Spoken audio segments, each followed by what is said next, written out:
Selalu ada yang baru di materi sesi ini.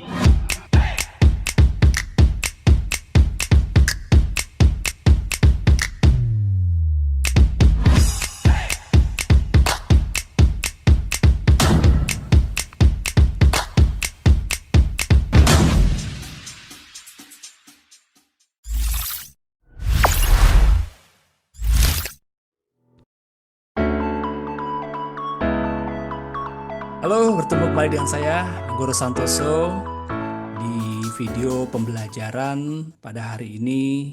Pada sesi pertama ini, saya mengampu mata kuliah videografi, jurnalistik, dan periklanan. Ya, di sini kita nanti berfokus pada yang namanya bagaimana kita membuat karya videografi dengan konten-konten yang tujuannya untuk pemberitaan, jurnalistik, dan juga untuk promosi seperti periklanan. Baiklah teman-teman, sebelum kita mulai masuk dalam perkuliahan tentunya, sebelumnya saya memperkenalkan diri, ya, saya Anggur Santoso.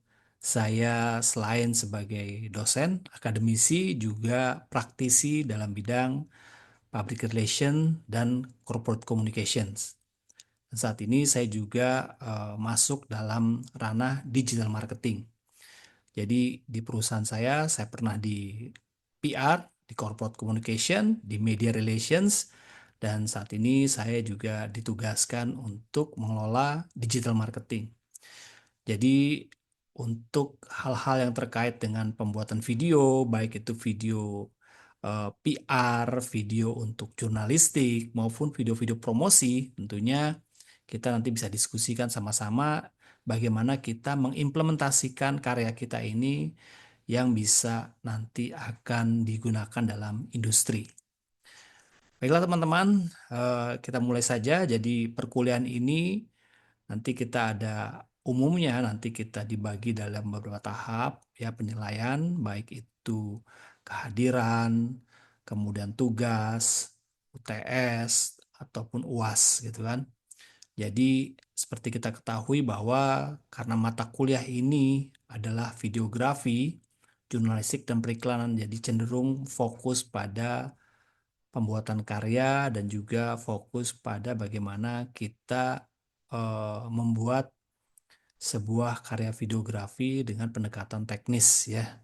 Meskipun nanti aplikasinya atau produksinya itu nanti bisa dipilih ya dengan menggunakan aplikasi-aplikasi yang sesuai dengan kemampuan teman-teman semua. Baiklah, kita masuk kepada perkuliahan hari ini. Pengenalan tentang mata kuliah videografi, jurnalistik, dan periklanan.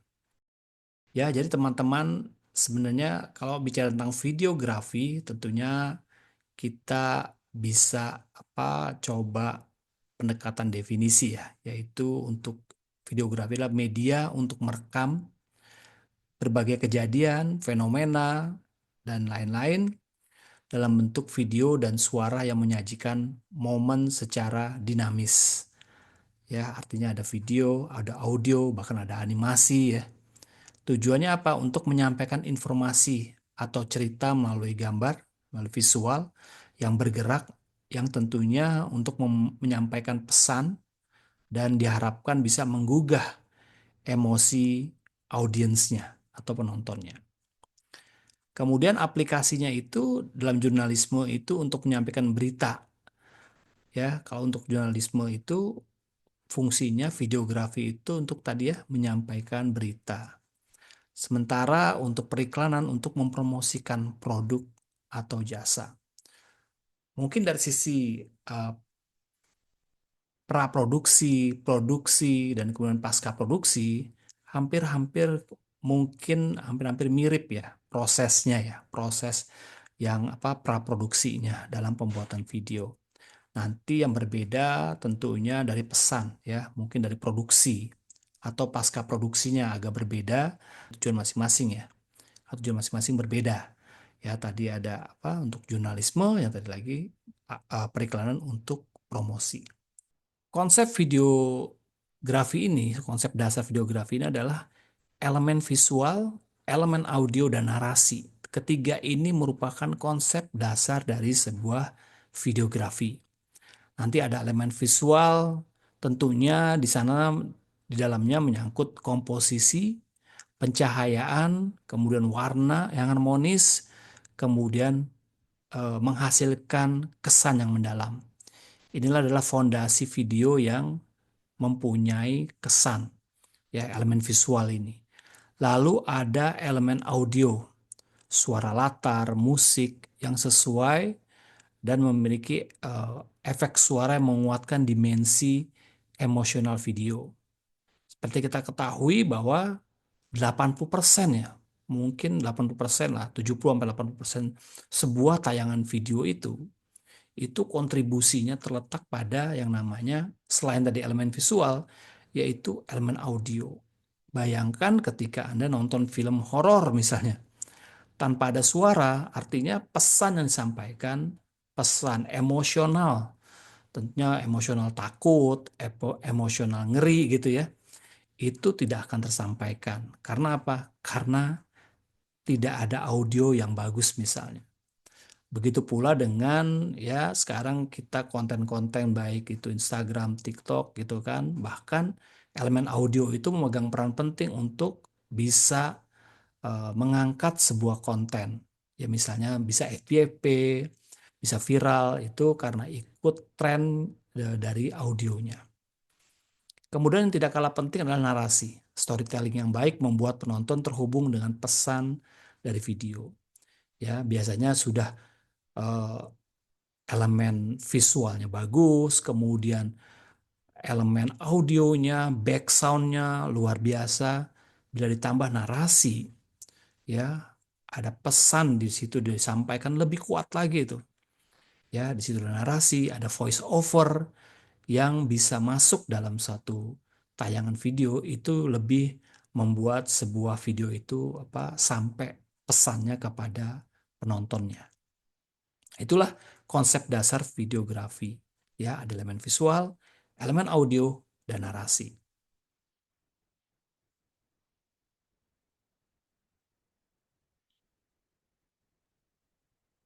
Oke, saat ini kita memasuki namanya era digital dalam videografi.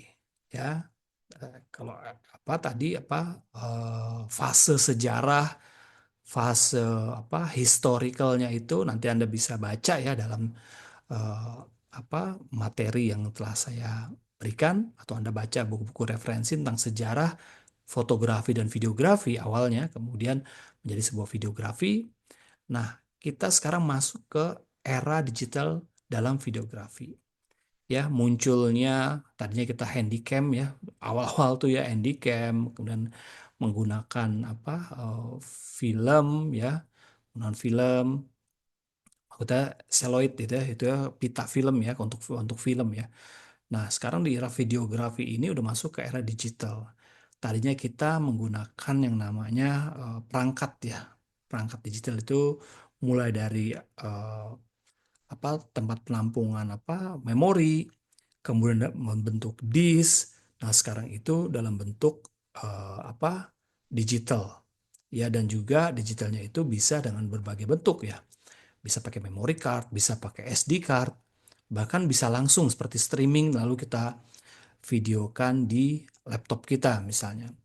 Nah, ini memungkinkan ketika masuk eranya kamera digital dan kamera DSLR, mirrorless juga gitu ya. Era digital ini makin berkembang, kemudian ditambah lagi perkembangan digital ini masuk ke era telepon seluler. Di mana sekarang ini persaingan telepon seluler itu terletak pada kameranya. Kalau Anda perhatikan, itu persaingan di dunia telekomunikasi, handphone gitu kan, itu mereka bersaing selalu memperbaiki apa? Memperbaiki performance dari baik itu prosesornya, biasanya juga performance dari kameranya. Karena apa? Sekarang ini ya manusia sekarang ini tidak lepas dari yang namanya bagaimana kita membuat konten, kita mendokumentasikan perjalanan pribadi kita, mendokumentasikan semua aktivitas kita. tidak terlepas itu ya, karena ada platform-platform yang menyediakan video maupun foto itu ke dalam platform itu. Dan kita merasa itu ya, era sekarang ini kita merasa itu konten-konten kita itu perlu dipublikasikan, perlu ditayangkan, perlu semua orang tahu. Nah, inilah yang menarik fenomena sekarang ini ya. Artinya kita tidak lagi menyimpan foto-foto perjalanan, video dan segala macam itu dalam file-file pribadi, tapi maunya di-share. Nah, inilah kecenderungan era sekarang ya, digital. Lalu ada namanya teknologi perbaikan digital. Dari yang 2K, dari 1080 ya, awalnya DPI, kemudian berkembang dari 720 ya, 720, 1080, sekarang masuk ke 2K, bahkan sekarang udah 4K dalam video itu. Dan beberapa platform, beberapa device ya, handphone maupun kamera digital, webcam maupun action cam itu sudah ditanamkan teknologi 8K. Jadi kameranya itu atau kualitas gambar video itu cukup tajam. Nah, ini yang sangat luar biasa ya. Jadi kita bisa menggunakan teknologi atau kualitas 8K ya. 8K kualitas 8K yang memungkinkan video itu sangat tajam dan bisa diedit dengan sebagai rupa tanpa pecah gitu. Nah, ini memungkinkan penayangan-penayangan pembuatan-pembuatan video zaman sekarang ini baik itu YouTube maupun iklan maupun film ya, mungkin ya video film-film pendek itu menggunakan DSLR, mirrorless ataupun sekalipun smartphone, karena teknologinya udah mendukung. Tinggal di pasca produksinya nanti bagaimana diaturnya. Nah, lalu yang tidak kalah penting adalah bagaimana cloud editing. Cloud editing adalah bagaimana kemampuan mengedit dan mengembangkan konten video dari mana saja. Ya, cloud editing ini ada CapCut, ada VN, ada nanti juga ada namanya Filmora, Adobe Premiere dan lain-lain. Bahkan ada open source itu ya, yang bawaan-bawaan kamera, bawaan-bawaan dari smartphone itu bisa digunakan secara gratis gitu kan. Nah, ini memungkinkan orang bisa mengedit video di mana saja, kapan saja. Dulu waktu zaman saya itu nggak bisa ngedit di semua tempat, semua platform. Harus ada platformnya khusus gitu kan. Minimal itu di laptop ataupun di desktop. Belum bisa di smartphone karena mungkin kemampuan memori, kemampuan prosesornya itu belum mampu ya, atau teknologinya belum mumpuni. Baru bisa di laptop ataupun di desktop. Tapi sekarang ini itu bisa di mana aja. Ya, itulah kemampuan evolusi atau revolusi videografi di era digital. Nah, sebelum masuk ke videografi jurnalisme, nanti kita sambung lagi di sesi berikutnya yang akan membahas videografi dalam jurnalisme. Terima kasih. Anda baru saja menyaksikan tayangan video pembelajaran dari Universitas Siber Asia. Tonton lanjutannya di video berikutnya ya.